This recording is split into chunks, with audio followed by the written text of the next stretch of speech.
Hello dear student, आज हम शुरू करेंगे रिलेटिव मोशन। रिलेटिव मोशन क्या होता है? बट इससे पहले हम देखते हैं कि इसमें जो टर्म यूज हो रहा है रिलेटिव, इसका मतलब क्या होता है और इसको हम एक एग्जांपल के थ्रू समझते हैं। ओके। जैसे मान लेते हैं कि दो स्टूडेंट हैं, एक राहुल और एक पंकज। राहुल और एक Pankaj.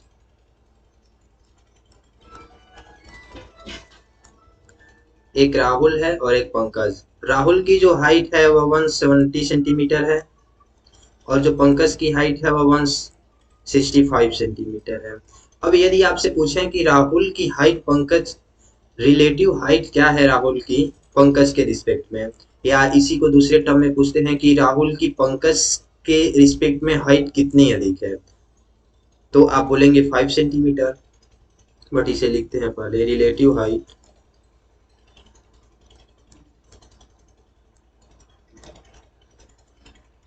Relative height of Rahul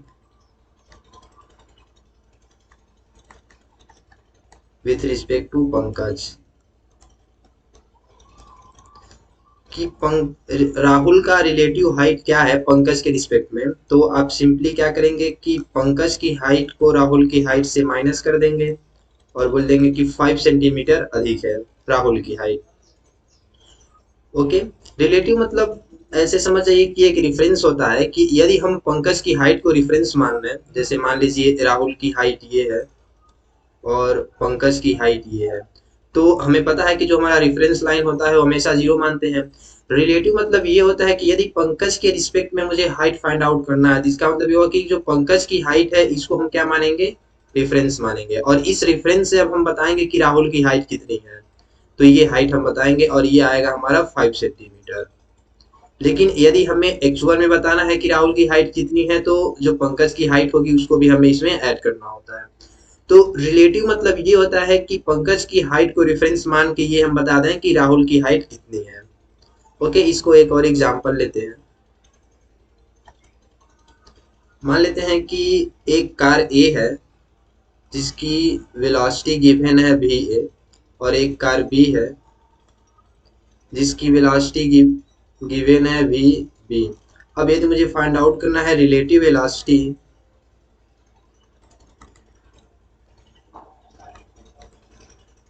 relative velocity of A with respect to B, यदि हमें ये फाइंड आउट करना है relative velocity of A with respect to B, तो क्या होगा, जैसे हमने यहाँ पंकज के रिस्पेक्ट में फाइंड आउट करना था हाइट, तो मैंने क्या किया कि पंकज की हाइट को हमने माइनस किया था। यहाँ हम बी के रिस्पेक्ट में फाइंड आउट कर रहे हैं, तो हम कार बी के वेलोसिटी को क्या करेंगे, कार ए के वेलोसिटी से माइनस कर देंगे। ओके। और ये जो टर्म लिखा है relative velocity of A with respect to b, इसको सिंबल के फॉर्म में ऐसे लिखा जाता है, relative velocity of A with respect to B.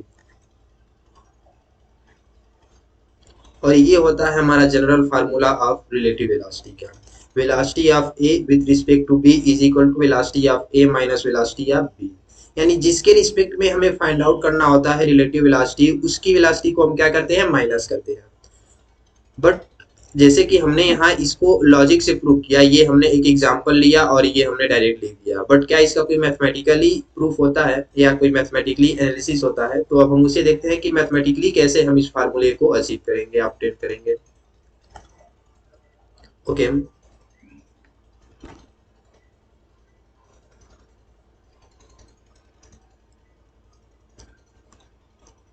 तो सबसे पहले हम अपना कोऑर्डिनेट एक्सिस बनाते हैं। ये एक्स एक्सिस है, ये वाई एक्सिस है। मान लेते हैं कि कोई एक बॉडी ए जो कि यहाँ है, और एक बॉडी ए है जो यहाँ है, और इसका जो पोजीशन वेक्टर है ये ओरिजिन है। पोजीशन वेक्टर जो है वह आर ए है इस डायरेक्शन में, और एक और बॉडी बी है यहाँ। ओके, और इसका जो पोजीशन वेक्टर है वह आर बी है। ओके। अब यदि हम ए की पोजीशन वेक्टर बी के रिस्पेक्ट में लिखे हैं, तो ये होगा हमारा ए की position vector with respect to B. और अब हमें पता है वेक्टर का जो ट्रायंगल वेक्टर के एडिशन का जो ट्रायंगल रूल होता है उसके अकॉर्डिंगली हम ये लिख सकते हैं कि इस और इस वेक्टर का जो सम होगा वह इस वेक्टर के बराबर होगा। तो हम यहाँ से लिख सकते हैं कि vector A is equal to vector A B plus vector B, ये हम लिख सकते हैं। यदि इस एक्सप्रेशन से हम वेक्टर ए बी की वैल्यू फाइंड आउट करना चाहें तो वेक्टर बी को हम इस डायरेक्शन में ले आएंगे। ये हम लिख सकते हैं vector A B is equal to vector A minus vector B. ये हम मोशन इन वन डायमेंशन के फर्स्ट लेक्चर में भी इस फार्मूले को ऑब्टेन किए थे। इस फार्मूले को कहते हैं डिस्प्लेसमेंट वेक्टर। ये जो हमने फाइंड आउट किया इसको डिस्प्लेसमेंट वेक्टर कहते हैं। बट हमें ये भी पता है कि यदि हम पोजीशन वेक्टर को डिफरेंशिएट करें टाइम के रिस्पेक्ट में तो क्या आता है, वेलोसिटी आता है। तो अब जो हमारा ये एक्सप्रेशन है इस एक्सप्रेशन को हम क्या करेंगे, टाइम के रिस्पेक्ट में डिफरेंशिएट करेंगे। तो डिफरेंशिएट किया जाए दोनों side, d upon D t bracket में r a B is equal to d upon D t r a minus d upon D t r b. ये हो जाएगा हमारा velocity of A with respect to B is equal to, ये हो जाएगा हमारा velocity of A minus ये हो जाएगा वेलोसिटी ऑफ बी।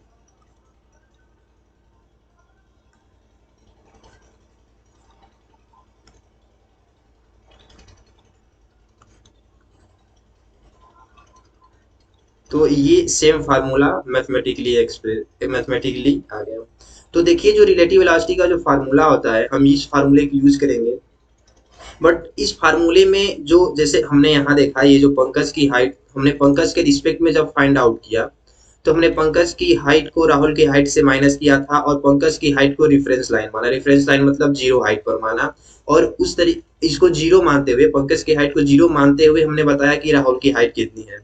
सेम वैसे ही जब हम वेलोसिटी फाइंड आउट करते हैं रिलेटिव वेलोसिटी किसी के रिस्पेक्ट में, जैसे हमें यहाँ बी के रिस्पेक्ट में यदि फाइंड आउट करना चाहते हैं रिलेटिव वेलोसिटी ए का, तो इसका मतलब ये हुआ कि जो बी है इसके वेलोसिटी को हम क्या मान रहे हैं, रेफरेंस मान रहे हैं। और रेफरेंस मतलब क्या होता है, जीरो होता है। तो इसके अकॉर्डिंगली हम लिख सकते हैं कि ये जो हमारा जिसके रिस्पेक्ट में हम फाइंड आउट करते हैं वह क्या हो जाता है, उसकी वेलोसिटी जीरो हो जाती है, या इसको दूसरे टर्म में बोल सकते हैं कि ये स्टॉप है। ओके, जिसके रिस्पेक्ट में हम फाइंड आउट करते हैं रिलेटिव वेलोसिटी। नेक्स्ट देखते हैं कुछ और फार्मूलेज लिखते हैं। जैसे मान लीजिए यदि मुझे फाइंड आउट करना है relative velocity of P with respect to Q, तो इसका फार्मूला क्या होगा, ये जो जिसके रिस्पेक्ट में हम फाइंड आउट करते हैं उसको यहाँ बाद में लिखा जाता है और जिसकी वेलोसिटी फाइंड आउट करते हैं उसको पहले लिखा जाता है। तो जिसके रिस्पेक्ट में हम लिखते हैं उसको क्या करते हैं, माइनस कर देते हैं। तो इसका हो जाएगा velocity of P minus velocity of Q. इसी तरीके से यदि हम और लिखें, यदि हम लिखें velocity of C with respect to D, तो इसका हो जाएगा velocity of C minus velocity of D. इसी तरीके से यदि हमें लिखना है velocity of X with respect to Y, तो ये हो जाएगा velocity of X minus velocity of Y. ये वेक्टर होते हैं, ध्यान रखिएगा, हम आगे देखेंगे इसमें डायरेक्शन का भी बहुत इंपॉर्टेंट रोल होता है ऐसे क्वेश्चन में। तो इस तरीके से हम लिखते हैं। ओके, अभी हम एग्जांपल के थ्रू देखेंगे कि इनका कैसे हम यूज करेंगे। जनरली जो हमने फार्मूले डिराइव किए हैं ये जनरल फार्मूला। ओके, नेक्स्ट एक और फार्मूला आता है एक्सेलरेशन का, रिलेटिव एक्सेलरेशन का। देखिए यदि हम वेक्टर जो हमारा वेलोसिटी है यदि इसको हम टाइम के रिस्पेक्ट में डिफरेंशिएट करेंगे तो ये क्या आता है, हमारा एक्सेलरेशन आ जाएगा।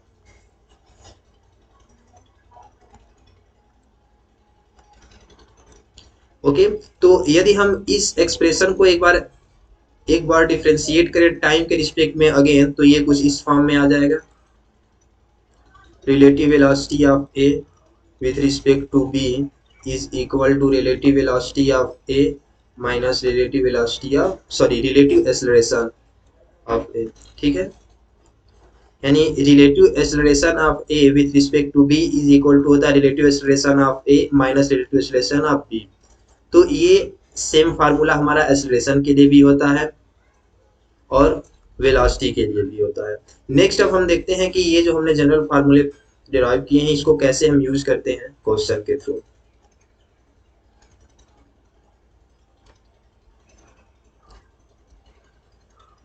और ये बात इंपॉर्टेंट है कि हम जिसके रिस्पेक्ट में फाइंड आउट करते हैं उसकी वेलोसिटी एक्सेलरेशन सब जीरो मान लेते हैं, और यदि सब जीरो है तो इसका मतलब ये हुआ कि वो बॉडी स्टॉप है।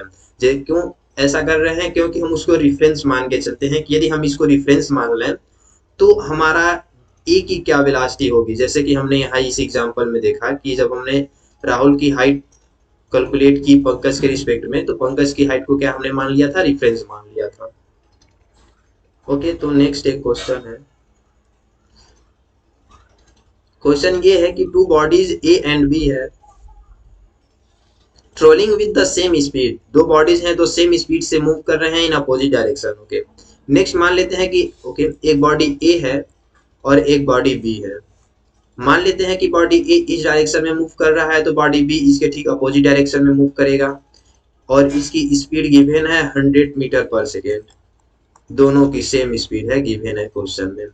नेक्स्ट बोल रहा है find the relative velocity of A with respect to B. हमें फाइंड आउट करना relative velocity of A with respect to B, ये कैलकुलेट करना है। और सेकंड एक और चीज कैलकुलेट करना है, relative velocity of b with respect to a, और हमें ये भी कैलकुलेट करना है, ये दोनों कैलकुलेट करना है।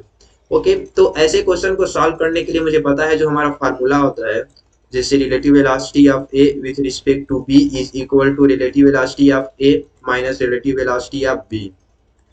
ये वेक्टर के फॉर्म में है, और यदि वेक्टर के फॉर्म में है तो इसका मतलब ये हुआ कि मुझे डायरेक्शन की बहुत इंपॉर्टेंस होगी। तो यहाँ हम डायरेक्शन कैसे चूज करते हैं? अपने हिसाब से कोई भी एक डायरेक्शन हम पॉजिटिव चूज करते हैं तो हमें यहाँ स्टैंडर्ड कोऑर्डिनेट सिस्टम यूज करेंगे। मीन्स ये डायरेक्शन हम प्लस लेंगे और इस डायरेक्शन को हम माइनस लेंगे। यानी यदि कोई वेलोसिटी इस डायरेक्शन में गिवन है तो हम उसको प्लस के साथ लेंगे वेलोसिटी एक्सेलरेशन, और यदि कोई भी वेलोसिटी एक्सेलरेशन इस डायरेक्शन में गिवन है तो उसको हम माइनस साइन के साथ लेंगे। तो जैसे यदि हम यहाँ देखें तो वेलोसिटी ए, बॉडी ए का जो वेलोसिटी है वो पॉजिटिव डायरेक्शन में है, इसलिए इसको हम पॉजिटिव के साथ लिखेंगे। जो हमारा बॉडी बी है इसकी जो वेलोसिटी गिवन है वह माइनस डायरेक्शन में गिवन है, इसलिए हम इसकी वेलोसिटी को माइनस लेंगे, माइनस 100 मीटर पर सेकेंड लेंगे।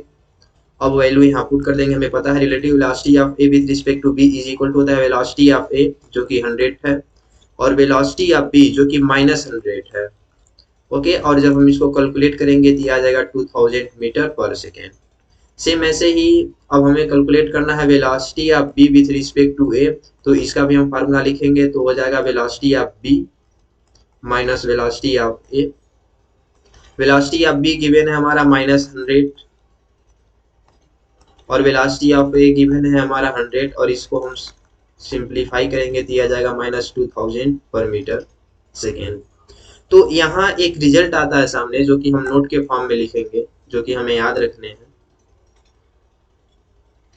कि velocity of A with respect to B is equal to velocity of b with respect to a. ये मैग्नीट्यूड में तो इक्वल होते हैं, जैसे देखिए यहाँ हमने कैलकुलेट किया तो मैग्नीट्यूड वाइज तो ये इक्वल होते हैं, बट डायरेक्शन वाइज ये अपोजिट होते हैं। तो हम यहाँ क्या करेंगे? माइनस साइन लगा देंगे।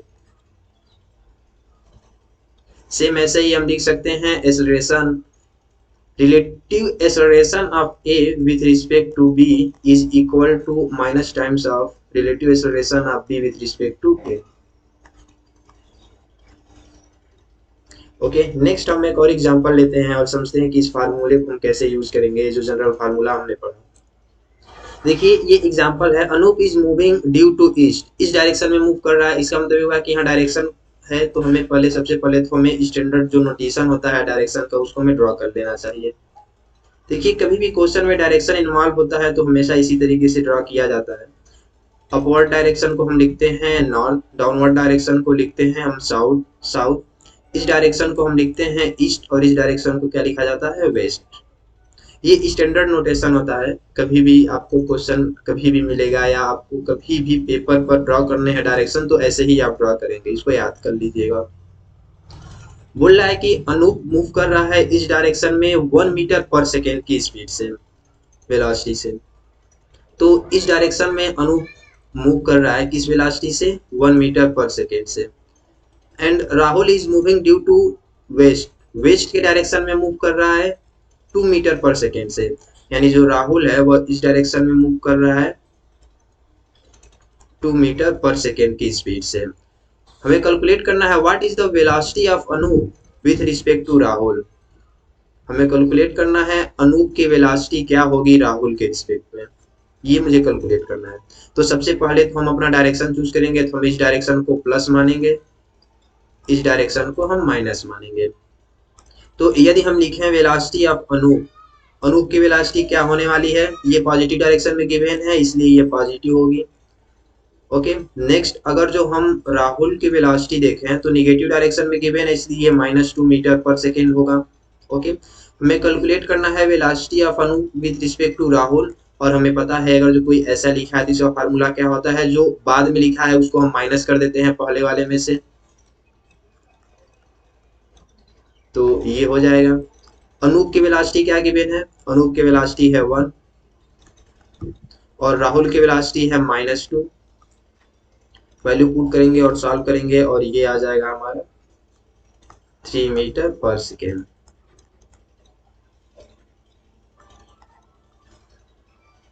यहाँ एक क्वेश्चन आ रहा होगा आपके माइंड में कि यहाँ हम वेक्टर के फॉर्म में लिख रहे हैं और यहाँ केवल मैग्नीट्यूड है, अब डायरेक्शन है ही नहीं, बट यहाँ डायरेक्शन मेंशन है, ये पॉजिटिव में आया तो इसका मतलब ये हुआ कि हमारे पॉजिटिव डायरेक्शन में है। ओके, और यदि केवल मैग्नीट्यूड है तो भी आप बोल सकते हैं कि केवल 3 मीटर पर सेकेंड आएगा। तो ये वेक्टर के फॉर्म में ही आंसर आ रहा है इनडायरेक्टली। ओके, क्योंकि पॉजिटिव साइन ये शो कर रहा है कि हमारा जो भी वेलोसिटी है वह इस डायरेक्शन में होगी। नेक्स्ट हम एक और एग्जांपल लेते हैं। देखिए हमने जो ऊपर के 2 एग्जांपल लिए हैं वो एक लाइन में मूव कर रहे थे, लिनियरली मूव कर रहे थे। जब भी कभी भी एक लिनियरली मूव करे तो इस सिचुएशन में जो हम डायरेक्शन चूज करते हैं वो हम डायरेक्ट मान लेते हैं कि किसी एक डायरेक्शन को प्लस और किसी एक डायरेक्शन को माइनस मान लेते हैं। लेकिन एक दूसरे टाइप के क्वेश्चन आते हैं जिसमें हमें डायरेक्शन को वेक्टर के फॉर्म में मानने पड़ते हैं, जो हम आई कैप, जे कैप, के कैप मानते हैं इस फॉर्म में। तो देखते हैं कि कब हम उस फॉर्म में मानेंगे। जैसे कि ये क्वेश्चन नंबर 3 है। ओके, क्वेश्चन नंबर 3 ये है कि a car has acceleration 2 metre पर सेकेंड स्क्वायर, एक कार है जो 2 मीटर पर सेकेंड स्क्वायर से एक्सेलरेट हो रहा है ड्यू टू ईस्ट। इसमें भी डायरेक्शन है तो सबसे पहले तो हम सो ही कर लेते हैं डायरेक्शन। ये नॉर्थ होगा, ये साउथ होगा, ये ईस्ट होगा, ये वेस्ट होगा। उसके बाद बोल रहा है कि एक कार ए है जो ईस्ट की डायरेक्शन में 2 मीटर पर सेकेंड स्क्वायर से एक्सेलरेट हो रहा है, यानी ईस्ट डायरेक्शन में 2 मीटर पर सेकेंड स्क्वायर से एक्सेलरेट हो रहा है कार ए। उसके बाद बोल रहा है कि कार बी 4 मीटर पर सेकेंड स्क्वायर से नॉर्थ की डायरेक्शन में एक्सेलरेट हो रहा है, यानी ये नॉर्थ की डायरेक्शन में एक्सेलरेट हो रहा है कार बी, और किस एक्सेलरेशन से, 4 मीटर पर सेकेंड स्क्वायर से नॉर्थ डायरेक्शन में। अब हमें कैलकुलेट करना है what is the acceleration of car b. हमें कैलकुलेट करना है acceleration of car b with respect to a, ये कैलकुलेट करना है। तो अब हम यहाँ डायरेक्शन कैसे मानते हैं, अपना जो भी हमारा स्टैंडर्ड कोऑर्डिनेट सिस्टम होता है उसको हम यूज करेंगे। तो यहाँ डायरेक्शन कुछ इस फॉर्म में मानते हैं। हमें पता है कि ये जो हमारा प्लस एक्स डायरेक्शन होता है ये प्लस आई कैप होता है, माइनस एक्स डायरेक्शन जो होता है ये माइनस आई कैप होता है, प्लस वाई डायरेक्शन जो होता है ये प्लस जे कैप होता है, और माइनस वाई डायरेक्शन जो होता है ये माइनस जे कैप होता है। तो हम ये डायरेक्शन यूज करेंगे यहाँ, क्योंकि जब भी 2 बॉडीज परपेंडिकुलर मूव करती है तो हम इस डायरेक्शन को यूज करते हैं। ओके, और जब भी कभी लीनियर बॉडी मूव करती है तो हम वहां सिंपली एक को प्लस एक डायरेक्शन को और दूसरे डायरेक्शन को हम माइनस मान के सॉल्व कर सकते हैं। तो यहाँ यदि हम कार ए की एक्सेलरेशन लिखना चाहें तो कार ए की एक्सेलरेशन क्या होने वाली है, 2 है, और एक किस डायरेक्शन में है हमारा, प्लस आई कैप डायरेक्शन में है, हम इसको लिख देंगे 2 आई कैप। अब यदि हम एक्सेलरेशन ऑफ बी लिखें तो एक्सेलरेशन ऑफ बी कितना है,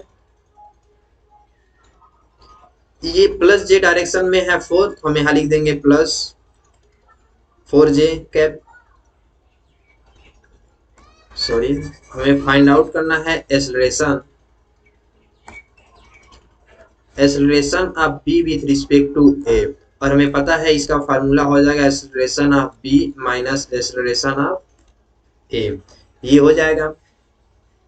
तो एक्सेलरेशन ऑफ बी क्या है हमारा 4 j cap, minus acceleration of ए कितना है हमारा 2 जे कैप, सॉरी 2 आई कैप, और ये हो जाएगा हमारा आंसर। ओके। बट क्वेश्चन में यदि आंसर में जो ऑप्शन गिवन है वहां हो सकता है मैग्नीट्यूड गिवन हो, इस तरीके से ना गिवन है, गिवन हो तो हम कैसे मैग्नीट्यूड फाइंड आउट करते हैं ये देखते हैं। देखिए हमें पता है कि यदि कोई वेक्टर गिवन है तो उसका मैग्नीट्यूड कैसे फाइंड आउट किया जाता है, इज इक्वल टू होता है रूट आई कैप का जो भी कोफिशिएंट है उसका स्क्वायर, जे जो हमारा जे का कोफिशिएंट है उसके स्क्वायर, और यदि के इन्वॉल्व होता है तो के के कोफिशिएंट का भी स्क्वायर का जो सम होता है उसका अंडर रूट ले लिया जाता है। तो इसको आप कैलकुलेट करेंगे तो ये आ जाएगा हमारा 4, ये हो जाएगा 16, ये हो जाएगा ओवरऑल 20, और इसको सॉल्व करेंगे तो आ जाएगा 5 मीटर पर सेकेंड स्क्वायर आंसर। ओके। तो ये जो हमने फार्मूले पढ़े relative general formula of relative velocity या रिलेटिव मोशन का, इसको हम कैसे यूज करते हैं, अब कोई भी एक दे रखा है तो हम कैसे कन्वर्ट कर रहे हैं। जैसे मान लीजिए अब velocity of S with respect to T given है तो इसको हम लिख सकते हैं velocity of S minus velocity of T, ऐसे लिख सकते हैं। और इसको हम कैसे यूज कर रहे हैं अब तक हमने ये सीखा। बट क्वेश्चन इसमें जो जेई मेंस में पूछे जाते हैं किस टाइप से क्वेश्चन पूछे जाते हैं अब हम इसको देखते हैं। तो देखिए बेसिकली 3 टाइप्स के क्वेश्चन आते हैं जेई मेंस में। एक आता है मिनिमम डिस्टेंस कोलिजन या ओवरटेकिंग प्रॉब्लम, सेकेंड आता है हमारा रेन बोर्ड प्रॉब्लम, और थर्ड आता है river board problem, and third आता है हमारा रेन प्रॉब्लम। इस लेक्चर में हम डिटेल में पढ़ेंगे वन वाला मिनिमम डिस्टेंस कोलिजन या ओवरटेकिंग प्रॉब्लम, एंड जो हमारा सेकेंड लेक्चर होगा उसमें हम इन दोनों को कवर करेंगे river board problem and rain problem.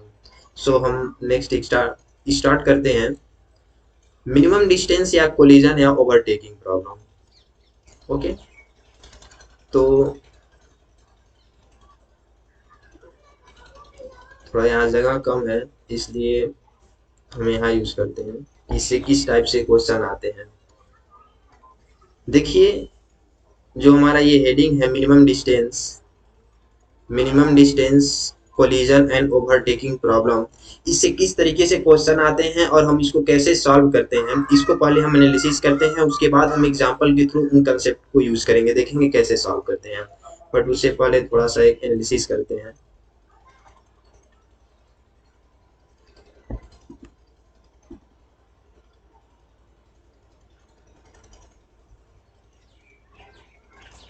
देखिए इसमें क्या होता है कि कोई भी दो बॉडी होगी, body A and body B, इसका मुझे बॉडी ये ए है और ये बी है। ओके। इसका एक्सेलरेशन गिवन इसका वेलोसिटी गिवन होगा, इसका एक्सेलरेशन गिवन होगा, और इसका भी वेलोसिटी गिवन होगा और एक्सेलरेशन गिवन होगा। और क्वेश्चन ये कहेगा कि बताइए कि दोनों ओवरटेक करें यानी दोनों कोलाइड करेंगे या नहीं। तो कोलाइड मतलब ये कि जैसे मान लीजिए कि कोई भी एक यहाँ बॉडी है, ओके, बॉडी ए बी को कोलाइड कब करेगा, जब ये ऐसे जाए और इससे आगे निकल जाए। ठीक है, मतलब यदि इनके बीच की जो डिस्टेंस होगी, यदि इनके बीच की डिस्टेंस जो हो गई यदि वह जीरो हो जाए, यदि इनके बीच की डिस्टेंस मान लेते हैं यस है, और यदि ये जीरो हो जाए तो कोलिजन अकर करेगा।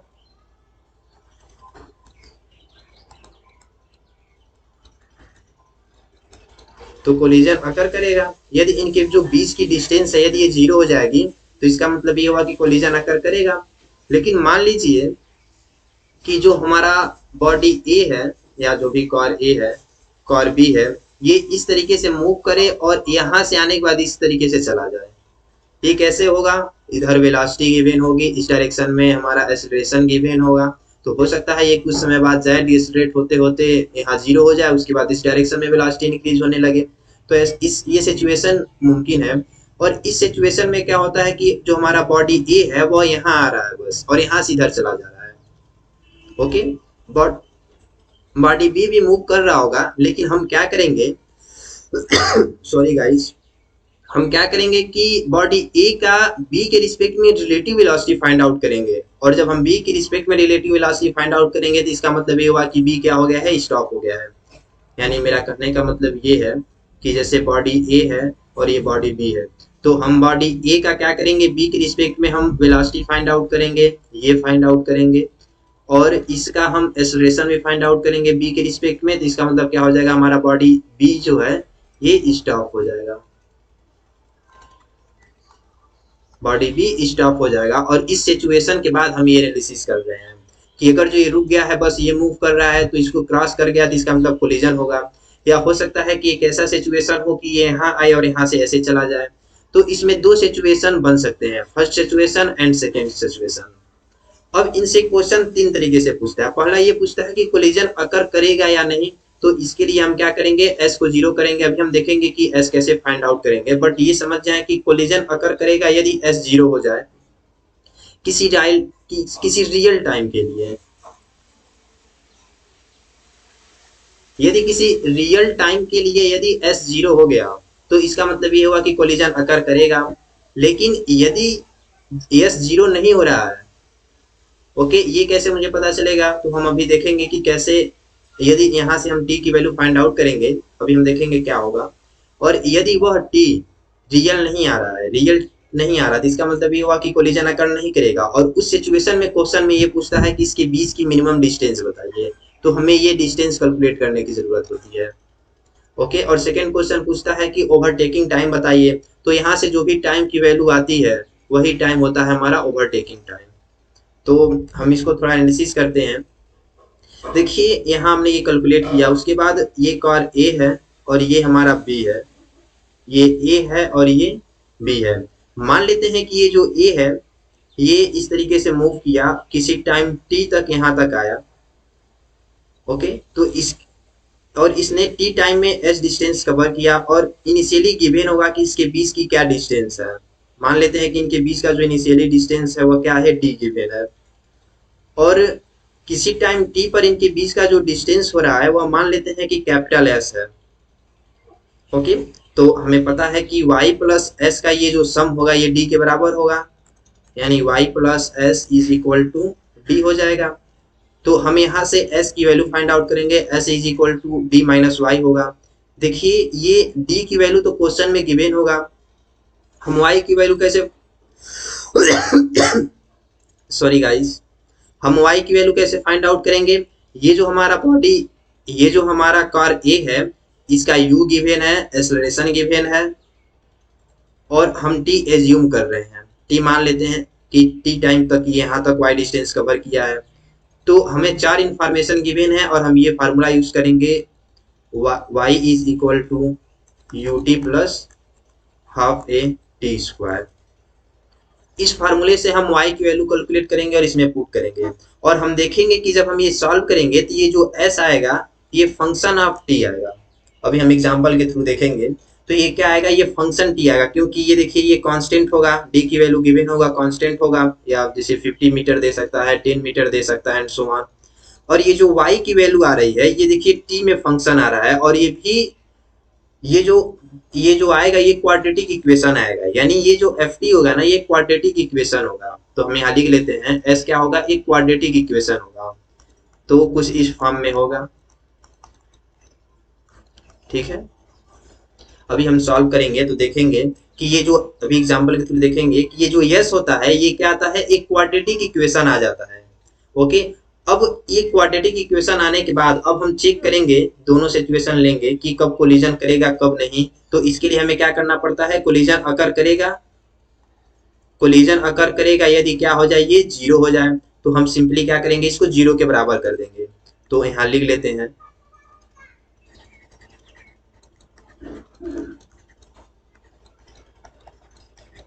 कोलिजन अकर करेगा यदि यस क्या हो जाए, जीरो हो जाए किसी रियल टाइम के लिए,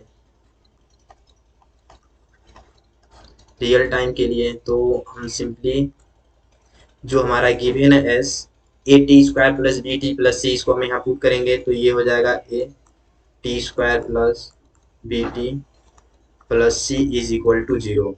अब इसका t की वैल्यू रियल होगी, ये मुझे कैसे पता चलेगा, तो मुझे पता है किसी भी क्वाड्रेटिक इक्वेशन का t की वैल्यू क्या है, इसका रूट ही तो है, और किसी भी क्वाड्रेटिक इक्वेशन का रूट रियल तब होता है जब उसकी d की value greater than or equal to zero हो जाए। ओके, अब ये d क्या होता है, ये डिस्क्रिमिनेंट होता है जिसकी वैल्यू होती है बी स्क्वायर माइनस 4ac। तो इस तरीके से हम फाइंड आउट करेंगे कि हमारा कोलिजन अकर करेगा या नहीं। यानी हम सबसे पहले हम एस की वैल्यू फाइंड आउट करेंगे जो कि ये हमारा क्वाड्रेटिक इक्वेशन होगा। उसके बाद हम इसको इक्वेट कर देंगे जीरो से और वहां से डी की वैल्यू फाइंड आउट करेंगे। यदि डी की वैल्यू पॉजिटिव या जीरो आ गई इसका मतलब कोलिजन अकर करेगा। और जब भी कभी कोलिजन अगर करता है तो उस सिचुएशन में क्वेश्चन में पूछता है कि ओवरटेकिंग टाइम बताइए, और इसका रूट हम फाइंड आउट करते हैं, वही ओवरटेकिंग टाइम होता है। तो इस इक्वेशन का जो रूट होगा यही क्या होता है, हमारा ओवरटेकिंग टाइम होता है।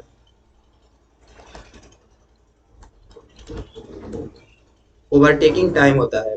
सेकंड सिचुएशन ये हो सकता है कि डी की वैल्यू हमारा नेगेटिव आ जाए, तब हम क्या करेंगे।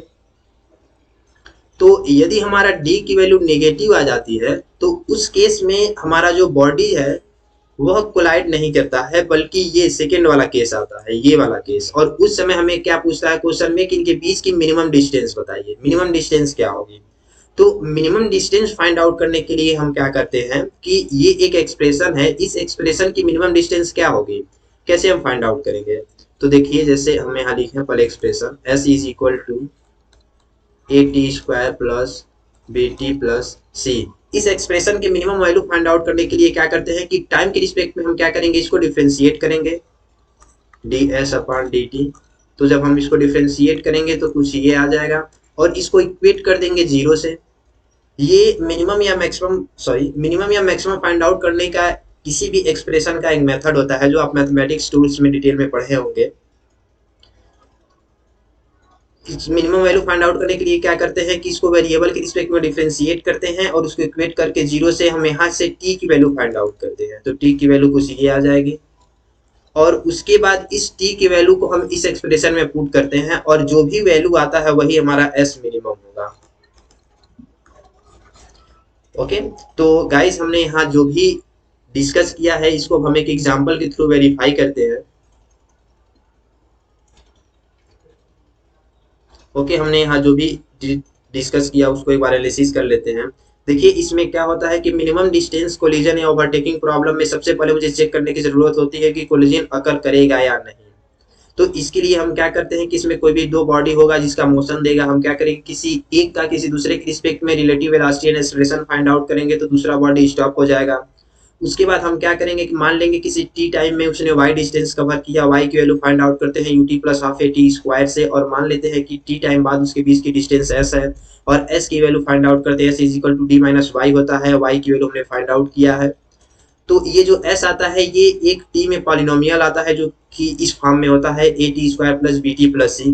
कोलिजन अकर करेगा यदि ये एस जीरो हो जाए किसी रियल टाइम के लिए, और ये चेक करने के लिए हमें यानी इस एस की वैल्यू हमें यहाँ पुट करेंगे और इसमें रियल टी की वैल्यू रियल आएगी। इसका मतलब हुआ कि इसका रूट रियल होगा यदि डिस्क्रिमिनेंट या तो जीरो हो या पॉजिटिव हो, और डिस्क्रिमिनेंट का फार्मूला होता है बी स्क्वायर माइनस फोर ए सी। अब यदि ये पॉजिटिव या जीरो हो गया तो इसका मतलब कोलिजन अकर करेगा और उस केस में जो क्वेश्चन पूछता है कि ओवरटेकिंग टाइम बताइए, ओवरटेकिंग टाइम बताइए। तो ओवरटेकिंग टाइम क्या होता है, इसका जो भी रूट होता है वही ओवरटेकिंग टाइम होता है। सेकंड क्वेश्चन ये आता है कि यदि इसकी रूट नेगेटिव आ जाता है, सॉरी यदि डिस्क्रिमिनेंट नेगेटिव आता है तो पूछता है कि मिनिमम डिस्टेंस बताइए। और मिनिमम डिस्टेंस के लिए जो भी हमारा एस का एक्सप्रेशन है, इस एक्सप्रेशन का मिनिमम डिस्टेंस क्या होगा। वास्तव में ये एस क्या है, ये इसके बीच की डिस्टेंस है, ये डिस्टेंस है ये वाला। तो ये मिनिमम क्या होगा, इसको मिनिमम फाइंड आउट करने के लिए मुझे क्या करना पड़ेगा, इसको पहले हम डिफरेंशिएट करेंगे टी के रिस्पेक्ट में, फिर इसको इक्वेट करेंगे जीरो से और वहां से टी की वैल्यू फाइंड आउट करके हम फिर इस एक्सप्रेशन में पुट कर देंगे और यहाँ से जो भी एस की वैल्यू आएगा वही हमारा मिनिमम होगा। तो नेक्स्ट हम दो तीन एग्जाम्पल लेंगे जो सेम यही करेंगे जो हमने यहाँ अभी पढ़ा। तो लेते हैं एक एग्जाम्पल।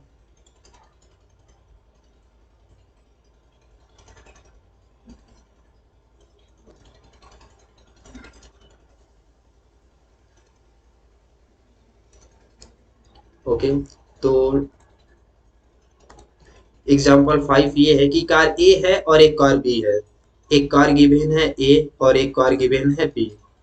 एक कार ए है एक कार बी है। बोल रहा है कि car A and B simultaneously move in the same direction along the join them, यानी इनको ज्वाइन करने वाली लाइन के अलॉन्ग ये क्या कर रहे हैं, मूव कर रहे हैं। तो किसी एक लाइन में मूव कर रहे हैं इसलिए हम अपना जो डायरेक्शन यूज करेंगे इसको हम प्लस मानेंगे और इसको हम माइनस मान लेंगे। फिर बोल रहा है कि car A move with a constant acceleration. जो कार ए है, कार ए का जो एक्सेलरेशन है कितना गिवन है 4। डायरेक्शन नहीं गिवन है तो हम पॉजिटिव डायरेक्शन में मान लेंगे। देखिए ये सब मेंशन होंगे क्वेश्चन में, यहाँ भले ही आपको नहीं दिख रहे हैं, बट यदि नहीं गिवन है तो हम पॉजिटिव डायरेक्शन मान के चलेंगे। जबकि कार बी जो है ये मूव कर रहा है कांस्टेंट वेलोसिटी से, ये यानी कांस्टेंट वेलोसिटी गिवन है, यहाँ वेलोसिटी ऑफ बी गिवन है, क्या गिवन है 1 मीटर पर सेकेंड। कांस्टेंट वेलोसिटी है, इसका मतलब इसका एक्सेलरेशन क्या होगा, 0 होगा। यहाँ एक्सेलरेशन नहीं गिवन है, ठीक है। कार ए का वेलोसिटी नहीं गिवन है, तो इसलिए हम मान लेंगे कि इसकी जो वेलोसिटी होगी वो 0 होगी। उसके बाद बोल रहा है कि while the car B move with a constant, okay. तो t इज इक्वल टू 0 पर देखिए इनके बीच की डिस्टेंस गिवन है, कितना गिवन है 10, यानी ये d की वैल्यू गिवन है। d की वैल्यू क्या गिवन है 10। उसके बाद बोल रहा है कि find the time when car A overtake car B. यहाँ देखिए ओवरटेकिंग टाइम पूछ रहा है, बट हम यहाँ ये भी प्रूव करेंगे कि क्या ओवरटेकिंग टाइम कब पूछता है, जब d की वैल्यू पॉजिटिव या 0 आती है। तो हम ये भी देखेंगे कि क्या ये सही है कि डी की वैल्यू जब पॉजिटिव आएगा या 0 आएगा तभी ओवरटेकिंग टाइम पूछता है। तो हम इसको भी वेरीफाई करेंगे। तो क्वेश्चन को सॉल्व करने के लिए सबसे पहला स्टेप ये होता है कि किसी एक का किसी दूसरे के रिस्पेक्ट में मुझे रिलेटिव वेलोसिटी फाइंड आउट करना होता है। तो रिलेटिव वेलोसिटी कैसे फाइंड आउट करेंगे हम, वेलोसिटी, तो सबसे पहले हम रिलेटिव वेलोसिटी फाइंड आउट करते हैं ए का विद रिस्पेक्ट टू बी, और ये हो जाएगा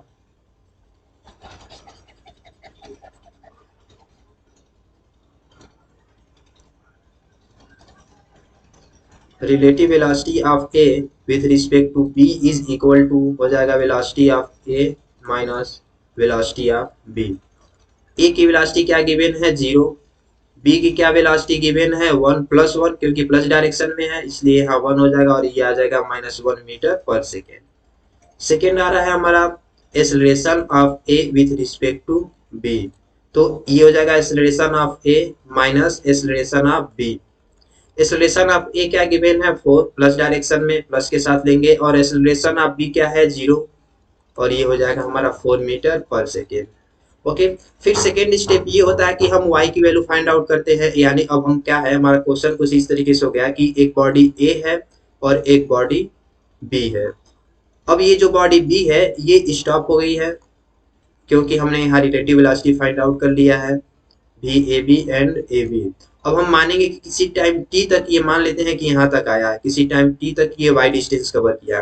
तो अब हम y की वैल्यू कैसे फाइंड आउट करेंगे, तो y इज इक्वल टू हो जाएगा हमारा ut plus half A T square. y is equal to u, इसका वेलोसिटी क्या गिवन है हमारा -1, तो वैल्यू पुट करेंगे तो ये -t हो जाएगा। फिर प्लस एक्सेलरेशन गिवन है हमारा +4 टी स्क्वायर। अब जब हम इसको सॉल्व करेंगे तो ये y इज इक्वल टू आ जाएगा, इसे कट के यानी 2t स्क्वायर माइनस टी आ जाएगा, ये y की वैल्यू आ जाएगी। अब हमें ये डिस्टेंस फाइंड आउट करना है। इस डिस्टेंस को यदि हम s माने, ये y है, और ओवरऑल को यदि हम d माने तो y plus S is equal to D होगा, y plus S is equal to D होगा। और यहाँ से यदि हम s की वैल्यू फाइंड आउट करेंगे तो ये d माइनस वाई हो जाएगा। d की वैल्यू गिवन है 10, क्वेश्चन में गिवन है 10, ये है कि d की वैल्यू गिवन है कि t इज इक्वल टू 0 पर कार a और कार b के बीच की डिस्टेंस कितना गिवन है 10 मीटर। और y की वैल्यू हमने ये कैलकुलेट किया, ये वैल्यू हम यहाँ पुट करेंगे, ये हो जाएगा 2t square minus T. Okay, और इसको थोड़ा सा और सिंप्लीफाई करेंगे,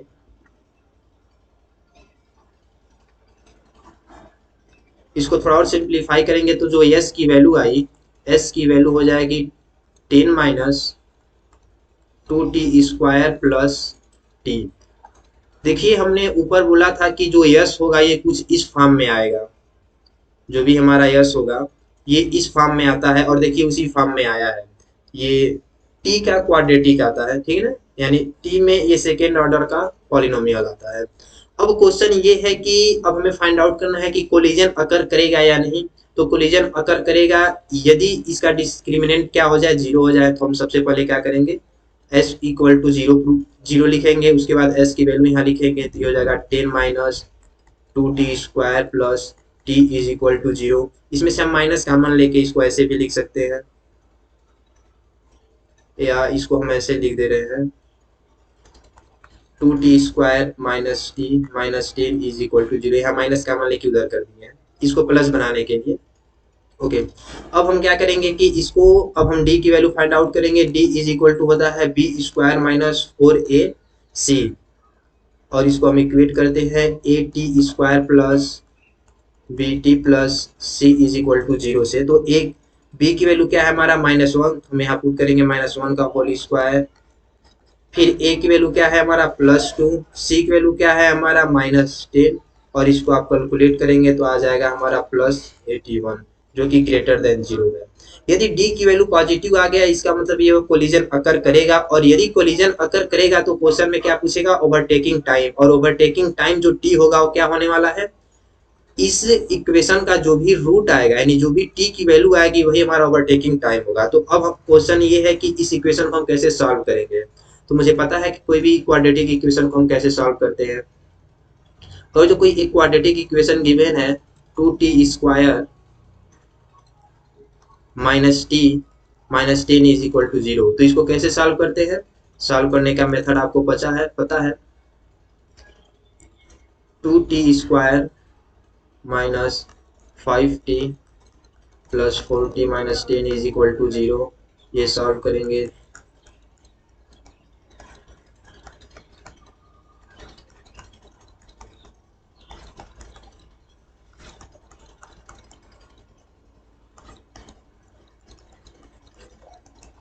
ओके।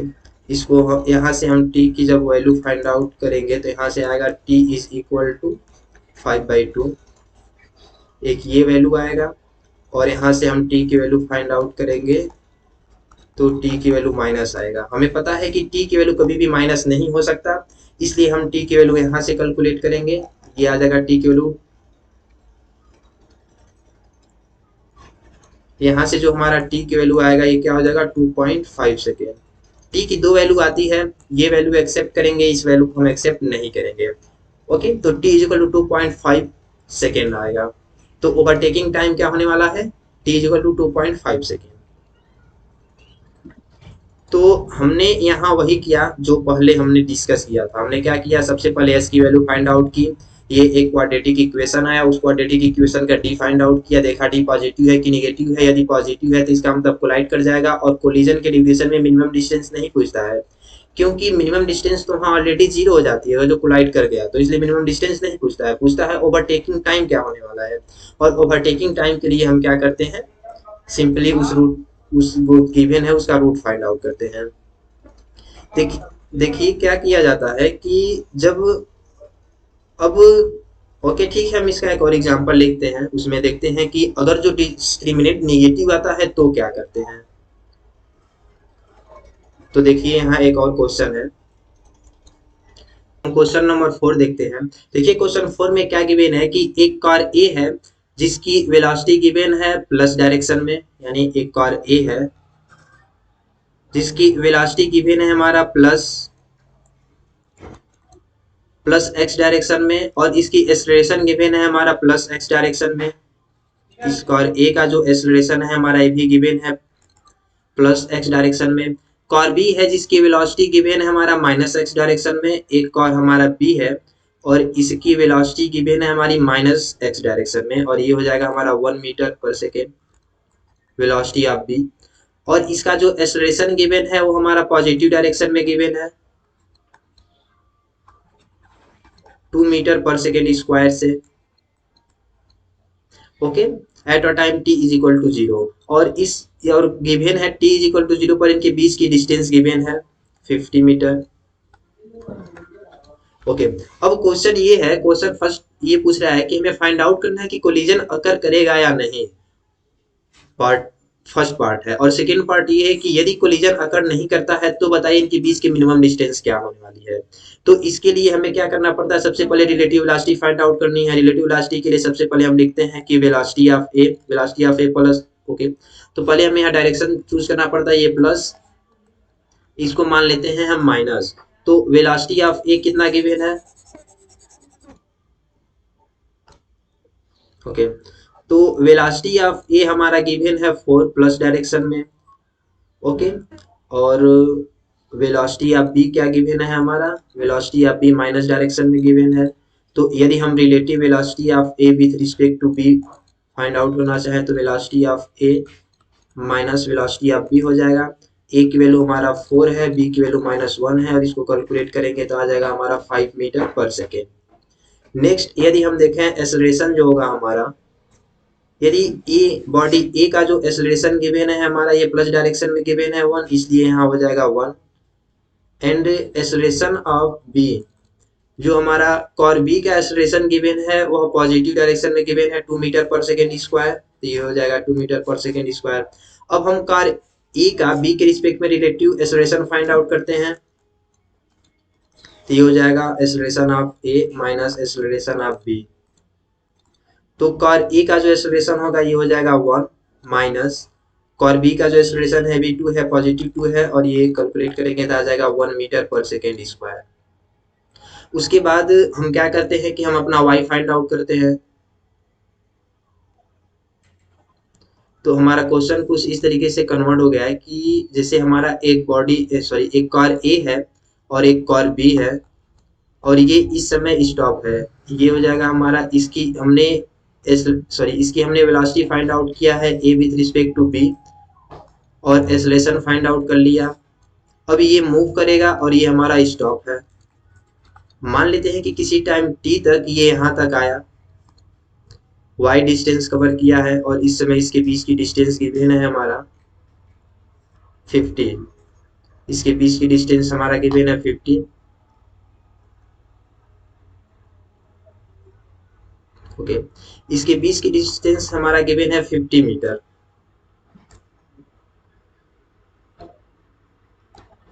तो अब हम फाइंड आउट करेंगे, यानी initially t is equal to 0 पर इनके बीच की डिस्टेंस 50 मीटर है। तो हम फाइंड आउट करेंगे कि जब t टाइम के बाद इनके बीच की क्या डिस्टेंस होने वाली है, यानी अब हमें ये डिस्टेंस फाइंड आउट करते हैं, और इस डिस्टेंस को हम क्या लिखते हैं, s लिखते हैं, और हमें पता है s इज इक्वल टू क्या होता है 50 माइनस वाई। y की वैल्यू कैसे फाइंड आउट किया जाता है, y इज इक्वल टू होता है ut plus half A T square. You की वैल्यू गिवन है, हमने यहाँ कैलकुलेट किया, ये है हमारा u और ये है हमारा a, ये वैल्यू यहाँ पुट करेंगे तो y इज इक्वल टू हो जाएगा, u की वैल्यू है हमारा -1, यानी ये -t हो जाएगा, फिर प्लस हाफ a की वैल्यू है u की वैल्यू गिवन है हमारा 5 प्लस 5, और a की वैल्यू गिवन है हमारा -1 टी स्क्वायर। अब ये वैल्यू हमें यहाँ पुट कर देंगे, तो s की जो वैल्यू आएगा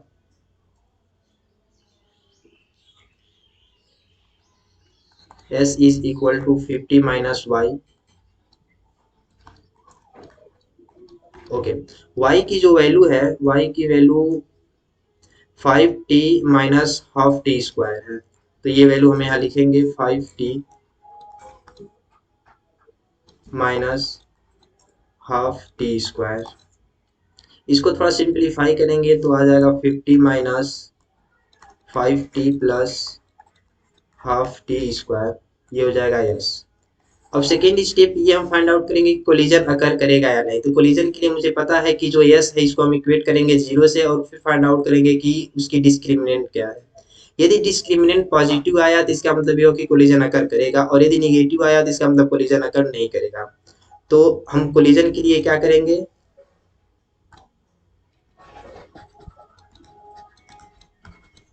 कोलिजन के लिए हम क्या करेंगे, s को 0 से इक्वेट कर देंगे।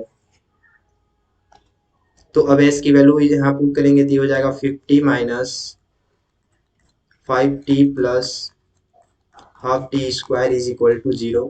इसको थोड़ा और सिंप्लीफाई करेंगे तो ये हम लिख सकते हैं ऐसे, T square minus 10t plus 100 is equal to 0। अब हम यहाँ से जब डिस्क्रिमिनेंट की वैल्यू फाइंड आउट करेंगे तो पहले हम लिखेंगे यहाँ A T square plus B T plus C is equal to 0। यहाँ से d इज इक्वल टू होता है B square minus 4ac, B की वैल्यू हो जाएगा हमारा -10, तो -10 का whole square minus 4a, a की वैल्यू है हमारा 1, एंड c की वैल्यू है हमारा 100 और इसको सॉल्व करेंगे तो ये आ जाएगा हमारा 100 माइनस इसको सॉल्व करेंगे तो ये हो जाएगा 400 और ये कैलकुलेट करेंगे तो आ जाएगा हमारा -300। इसका मतलब ये हुआ कि हमारा जो डी की वैल्यू है लेस देन जीरो है, और लेस देन जीरो होने का मतलब ये हुआ कि यहाँ से हमें टी की वैल्यू, यानी यहाँ से हमें टी की वैल्यू रियल नहीं मिलेगी, ये वैल्यू रियल नहीं होगी। और यदि ये वैल्यू रियल नहीं है तो इसका मतलब ये हुआ कि एस जीरो नहीं हो सकता, और यदि एस जीरो नहीं है तो इसका मतलब हुआ कि कोलिजन अकर नहीं करेगा। तो जब भी कभी कोलिजन अकर नहीं करता है तो क्वेश्चन में मेंशन होता है कि हमें फाइंड आउट करना है मिनिमम डिस्टेंस। जैसे जो हमारा क्वेश्चन था, हमारा फर्स्ट यही था कि मुझे ये फाइंड आउट करना है कि कोलिजन अकर करेगा नहीं, और यदि कोलिजन अकर कर रहा है तो मुझे वो टाइम फाइंड आउट करना था। और जो टाइम होता है उसको हम ओवरटेकिंग टाइम करते हैं, ओवरटेकिंग टाइम करते हैं। बट यहाँ तो कोलिजन अकर हुआ नहीं, तो इसका मतलब ये हुआ कि अब हमें फाइंड आउट करना है सेकंड पार्ट जो भी क्वेश्चन में मेंशन है। सेकंड पार्ट ये कर रहा है कि यदि कोलिजन अकर नहीं कर रहा है तो फाइंड आउट कीजिए मिनिमम डिस्टेंस बिटवीन देम। और मिनिमम डिस्टेंस के लिए मुझे पता है कि जो एस का एक्सप्रेशन है इसकी मुझे minimum minimum value find out करना है, ये जो एस का एक्सप्रेशन है। और इस एस के एक्सप्रेशन की मिनिमम वैल्यू कैसे हम फाइंड आउट करते हैं, इसको हम क्या करेंगे, टाइम के रिस्पेक्ट में डिफरेंशिएट, या एस की वैल्यू पर हम यहाँ लिख लेते हैं S is equal to 50 minus 5t plus half T square. अब हमें मिनिमम डिस्टेंस फाइंड आउट करने के लिए क्या करना पड़ेगा कि ये जो एक्सप्रेशन है इसकी मिनिमम वैल्यू फाइंड आउट करना पड़ेगा। ये जो एस है उनके बीच की डिस्टेंस है टी टाइम बाद। अब इनके बीच की मिनिमम डिस्टेंस फाइंड आउट करने के लिए मुझे वह टाइम फाइंड आउट करना पड़ेगा जब उनके बीच की डिस्टेंस मिनिमम हो। और हमें पता है इसके लिए क्या करते हैं, जैसे कि हमने जब कंसेप्ट पढ़ रहा था तो हमने जब पढ़ रहे थे हम लोग, तो हमने क्या किया था कि एस की एक एक्सप्रेशन आया था जो कि एक क्वाड्रेटिक था। इसको क्या करते हैं, इसको पहले हम डिफ्रेंशिएट करते हैं टी के रिस्पेक्ट में। उसके बाद यहाँ से हम टी की जो वैल्यू फाइंड आउट करते हैं, यह वह टी की वैल्यू है जिस पर ये एक्सप्रेशन की वैल्यू सबसे मिनिमम होने वाली है, और इस टी की वैल्यू हम इसमें पुट करेंगे। तो सेम यही चीज हम यहाँ भी करेंगे। यहाँ क्या करेंगे कि सबसे पहले गिवन एक्सप्रेशन को हम टी के रिस्पेक्ट में डिफरेंशिएट करेंगे, फिर इक्वेट करेंगे जीरो से, और वहां से टी की वैल्यू फाइंड आउट करके इस इक्वेशन में हम पुट करके इसकी मिनिमम वैल्यू फाइंड आउट करेंगे। तो क्या करेंगे कि सबसे पहले हम इसको डिफरेंशिएट करेंगे, तो हो जाएगा D S upon D T is equal to, इसको जब आप डिफरेंशिएट करेंगे तो कुछ ये आ जाएगा। इसको इक्वेट करेंगे जीरो से, यहाँ की टी की वैल्यू फाइंड आउट करेंगे, t is equal to 5 second आ जाएगा। अब ये टी की वैल्यू हम उठा के क्या करेंगे, इसमें पुट कर देंगे, तो एस की मिनिमम वैल्यू आ जाएगी। तो एस की मिनिमम वैल्यू हो जाएगी, 50 minus 5 multiplied by 5 plus half T square. ये देखिए ये 50 लिखा है, ये 25 होगा, इसमें माइनस करेंगे तो ये आ जाएगा हमारा 25 प्लस, इसको सॉल्व करेंगे तो ये 5 का स्क्वायर है, ये 25 हो जाएगा, इसको 2 से डिवाइड करेंगे तो 12.5 आ जाएगा,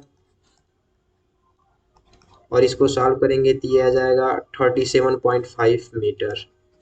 यानी जो हमारा एस मिनिमम होगा, एस मिनिमम ये कितना होगा, 37.5 मीटर होगा। किस टाइम पर होगा, तो ये टाइम भी कभी कभी पूछ सकता है। तो t is equal to 5 second पर एस मिनिमम होगा 37.5 मीटर। ओके, तो एक तो ऐसे पूछते हैं क्वेश्चन, और एक और तरीके से क्वेश्चन आता है जब ये दोनों लिनियरली मूव ना करके परपेंडिकुलर मूव करता है। तो उस सिचुएशन में यदि परपेंडिकुलर मूव करते हैं तो कोलिजन अगर होने के चांसेस नहीं होते हैं, उसमें केवल एक ही टाइप के क्वेश्चन आता है कि उनके बीच की मिनिमम डिस्टेंस क्या होने वाली है। तो मिनिमम डिस्टेंस के लिए क्या करते हैं हम कि देखिए, जैसे इस क्वेश्चन को सॉल्व करते हैं। क्वेश्चन ये है कि टू शिप है ए एंड बी और 10 मीटर अपार्ट, यानी इनिशियली उनके बीच की डिस्टेंस 10 किलोमीटर है। इनिशियली उनके बीच की डिस्टेंस 10 किलोमीटर है। रनिंग साउथ टू नॉर्थ, यानी साउथ टू नॉर्थ डायरेक्शन में ये रन कर रहे हैं। यहाँ डायरेक्शन इन्वॉल्व है, इसलिए हमें सबसे पहले हम डायरेक्शन बना लेते हैं पहले। तो ये हो जाएगा हमारा north south east west. Question ये है कि जो हमारा शिप ए है ये मूव कर रहा है वेस्ट के डायरेक्शन में 20 किलोमीटर पर आवर से, and ship B is running north side, यानी जो हमारा बी है, शिप बी जो है मान लेते हैं कि हमारा शेप बी यहाँ है और ये मूव कर रहा है नॉर्थ डायरेक्शन में। किस स्पीड से मूव कर रहा है? 20 किलोमीटर पर आवर, यानी 20 किलोमीटर पर आवर की स्पीड से मूव कर रहा है इस डायरेक्शन में। और जो हमारा ये कार बी है, और कार ए जो है ये वेस्ट डायरेक्शन में मूव कर रहा है 20 किलोमीटर पर आवर की स्पीड से। ये हमारा कार बी है, सॉरी कार ए है, कार ए है और ये इस डायरेक्शन में मूव कर रहा है 20 किलोमीटर पर आवर से। ओके, और इनके बीच की इनिशियली डिस्टेंस है 10 किलोमीटर। तो क्वेश्चन ये पूछ रहा है कि इनके बीच की क्लोजेस्ट अप्रोच क्या होने वाली है, यानी इनके बीच की मिनिमम डिस्टेंस क्या होने वाली है। और उसके बाद पूछ रहा है how long they take reach it, और उसके बाद वो मिनिमम डिस्टेंस किस टाइम पर आएंगे ये भी मुझे फाइंड आउट करना है। दो चीज़ें फाइंड आउट करना है, एक तो एस मिनिमम बताना है हमें, एस मिनिमम क्या होगा, और हाउ लॉन्ग यानी कितने टाइम बाद ये एस मिनिमम होगा ये भी कैलकुलेट करना है। तो इन दोनों को करने के, इन दोनों को फाइंड आउट करने के लिए मुझे क्या करना पड़ेगा? सबसे पहले किसी एक को दूसरे के रिस्पेक्ट में वेलोसिटी फाइंड आउट करेंगे। तो हम यहाँ क्या करेंगे कि बी की वेलोसिटी ए के रिस्पेक्ट में फाइंड आउट करेंगे। तो यदि हम देखें तो हमारा जो आएगा वेलोसिटी ए, यानी अगर जो हम ए की वेलोसिटी देखें तो ए की वेलोसिटी क्या, सॉरी ए की वेलोसिटी क्या गिवन है हमारा, यहाँ हम ये डायरेक्शन यूज करेंगे, यानी इस डायरेक्शन को हम लेंगे आई प्लस आई कैप, यहाँ माइनस आई कैप, ये हो जाएगा हमारा प्लस जे कैप, और ये हो जाएगा हमारा माइनस जे कैप। तो यदि हम वेलोसिटी ए की वेलोसिटी लिखें तो ये हो जाएगा हमारा -20 आई कैप।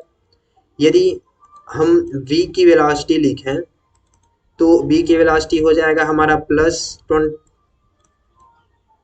+20 जे कैप। और यदि हम velocity relative velocity find out करना चाहें b का विथ रिस्पेक्ट टू a, तो ये हो जाएगा vb माइनस va। यहाँ vb की वेलोसिटी गिवन है 20 जे कैप माइनस ए की जो, यानी सिर्फ ए की जो वेलोसिटी गिवन है वो है हमारा -20 आई कैप, तो हम यहाँ लिख देंगे -20 आई कैप। और ये जब हम कैलकुलेट करेंगे तो ये आ जाएगा हमारा 20 आई कैप प्लस 20 जे कैप।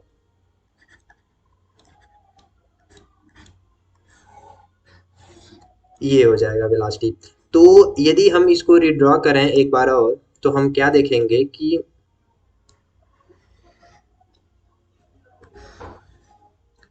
जो हमारा शिप बी है ये कुछ, यानी हमारा जो शिप ए है वह तो स्टॉप हो गई क्योंकि इसी के रिस्पेक्ट में हमने फाइंड आउट किया, ये शिप तो स्टॉप है।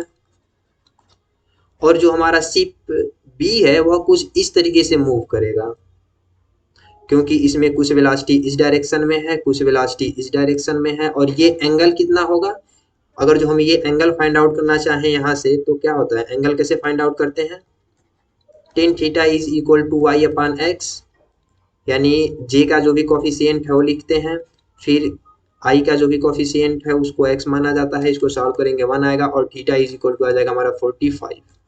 या हम इसको ऐसे भी ऐसे भी सॉल्व कर सकते हैं कि इस डायरेक्शन में क्या वेलोसिटी गिवन है 20, इस डायरेक्शन में गिवन है 20, इसको हम यहाँ ला सकते हैं, ये भी गिवन है हमारा 20, और इन दो यदि ये भी 20 है ये भी 20 है तो ये एंगल क्या हो जाएगा हमारा 45 डिग्री। तो हम इसको ऐसे भी सॉल्व कर सकते हैं।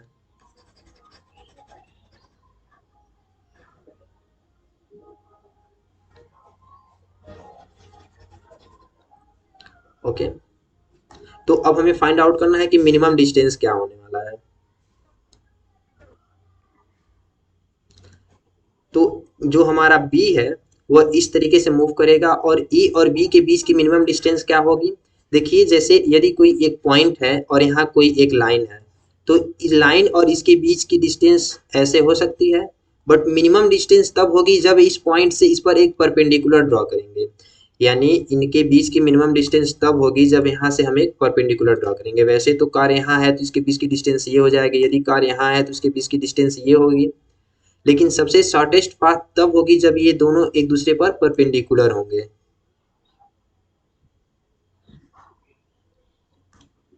ओके, यानी यदि ये परपेंडिकुलर है तो यही सबसे हमारा शॉर्टेस्ट पाथ होगा। तो अब हमें इसकी लेंथ फाइंड आउट करनी है, क्या होने वाली है। ए यहाँ इससे लिख दें, यानी ए सी की वैल्यू मुझे फाइंड आउट करनी है, यही हमारा मिनिमम डिस्टेंस होगा। तो ये डिस्टेंस हम कैसे फाइंड आउट करेंगे, हमें पता है कि ये जो ये जो एंगल होने वाला है ये भी 45 होगा। और यदि हम यहाँ से 1045 की वैल्यू फाइंड आउट करेंगे तो 1045 इज इक्वल टू होगा ए सी अपॉन बी ए। और हमें पता है बी ए की वैल्यू क्या गिवन है, 10 किलोमीटर। तो साइन 4, ओके, ये साइन 40 की वैल्यू हो जाएगा 1/√2 is equal to a c upon b a की वैल्यू हो जाएगी यहाँ हमारा 10। तो यहाँ से हम ए सी की वैल्यू फाइंड आउट करेंगे तो ए सी इज इक्वल टू 10/√2 होगा। इसको कैलकुलेट करेंगे तो ये आ जाएगा 5√2 किलोमीटर। और ये होगा हमारा मिनिमम डिस्टेंस। अब किस टाइम पर जाएगा ये कैसे मुझे फाइंड आउट करना पड़ेगा, तो टाइम फाइंड आउट करने के लिए अगर जो हम बीसी डिस्टेंस फाइंड आउट कर लें और वेलोसिटी से डिवाइड कर दें, यानी जो हमारा टाइम होगा, टाइम के लिए हम क्या करेंगे, टाइम टी के लिए हम बीसी डिस्टेंस फाइंड आउट कर दें और इसको हम डिवाइड कर दें वेलोसिटी से। तो बीसी डिस्टेंस कैसे फाइंड आउट करेंगे, बीसी डिस्टेंस फाइंड आउट करने के लिए अब हम यहाँ से हम क्या लेंगे, cos 45 लेंगे। तो cos 45 इज इक्वल टू हो जाएगा हमारा B C upon A B. तो बी सी ये हो जाएगा हमारा 1/20, ये हो जाएगा 10, ये इधर आएगा, कैलकुलेट करेंगे आप सॉल्व करेंगे तो ये भी यही आ जाएगा, इतना किलोमीटर, 5√2 किलोमीटर आ जाएगा। और मुझे वेलोसिटी पता है, वेलोसिटी क्या है, वेलोसिटी गिवन है हमारा, वेलोसिटी, ओके, ये वेलोसिटी है लेकिन ये वेक्टर के फॉर्म में है। इसका मैग्नीट्यूड हम जब फाइंड आउट करेंगे तो इसका मैग्नीट्यूड क्या आ जाएगा हमारा 20√2 मीटर पर सेकेंड हो जाएगा। कैसे फाइंड आउट करते हैं, ये हो जाता है हमारा एक्स आई कैप का कोफिशिएंट का स्क्वायर प्लस जे कैप के कोफिशिएंट का होल स्क्वायर, और इसको सिंप्लीफाई करेंगे तो ये आ जाएगा वेलोसिटी। अब ये वैल्यू हम इसमें पुट करेंगे तो एस मिनिमम आ जाएगा। इसमें बी सी की जगह हम पुट करेंगे 5√2 अपान वेलोसिटी की जगह हम पुट कर देंगे 20√2 और इसको सॉल्व करेंगे तो ये आ जाएगा 1/4 हावर, या हम इसको मिनट में कन्वर्ट कर देंगे, 60 से मल्टीप्लाइड कर देंगे तो ये आ जाएगा हमारा 15 मिनट। ठीक है, तो इस तरीके से हम मिनिमम डिस्टेंस फाइंड आउट करते हैं और वह मिनिमम डिस्टेंस किस टाइम पर अचीव होगा, इस तरीके से हम यहाँ से टाइम भी फाइंड आउट कर लेंगे। तो नेक्स्ट लेक्चर में हम कवर करेंगे river boat problem. Okay, thank you watching this video.